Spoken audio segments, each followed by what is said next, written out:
প্রতিটা সৃষ্টি আল্লাহ পাকের এক একটা মেসেজ দেয়। ঠিক মেয়ে মানুষও একটা মেসেজ দেয়। কি মেসেজ? আল্লাহ পাক মানুষকে সবচেয়ে সুন্দর করে সৃষ্টি করেছেন, আর মানুষের মধ্যে মেয়েদেরকে সবচেয়ে বেশি সুন্দর করে সৃষ্টি করেছেন। আল্লাহ পাকের সবচেয়ে সুন্দর সৃষ্টি হচ্ছে মেয়েরা, এবং তারা খুব নরম হয়, নরম, প্রজাপতি ধরার মতো। প্রজাপতিকে ধাপ করে ধরতে পারবেন না আপনি। শক্ত করে ধরতে গেলে প্রজাপতি নষ্ট হয়ে যাবে, মরে যাবে।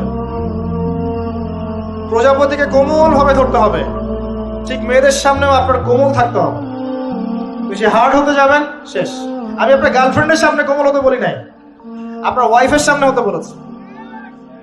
কোমল থাকলে আপনি জিতে যাবেন। দেখবেন দুনিয়ার চিল্লা ফাল্লা করছে আপনার বাসায়, আপনি চুপচাপ আছেন পাহাড়ের মতো, কোমল আছেন। 5 মিনিট পর দেখবেন নিজেই ঠান্ডা হয়ে এসে বলছে, আচ্ছা সরি, ভুল হয়ে গেছে।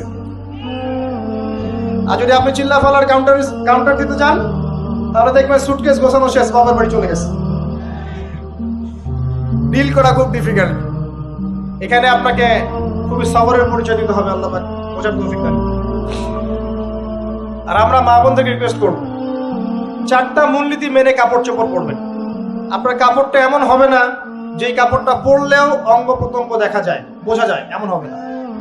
কাপড়টা এমন হবে না এত টাইট ফিটিং যে আপনার অঙ্গের উঁচু নিচু অবয়ব বোঝা যায়, এমন হবে না। কাপড়টা এমন হবে না যেটা অমুসলিমদের পোশাক, আর কাপড়টা এমন হবে না যেটা পুরুষদের পোশাক। এই মূলনীতিগুলো মেনটেন করে কাপড় পরবেন ইনশাআল্লাহ।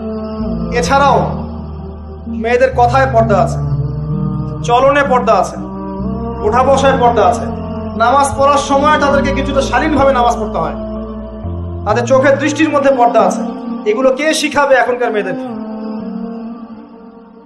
সবসময় বিজি দেখবেন নতুন কোন সিরিয়াল আসছে, নতুন কোন ফ্যাশন আসছে, নতুন কোন পার্লারে কি আসছে, কোন কাটিং আসছে, কোন নায়িকা আসলো, ওই যে বাংলাদেশে কোন এক নায়িকা আসছে,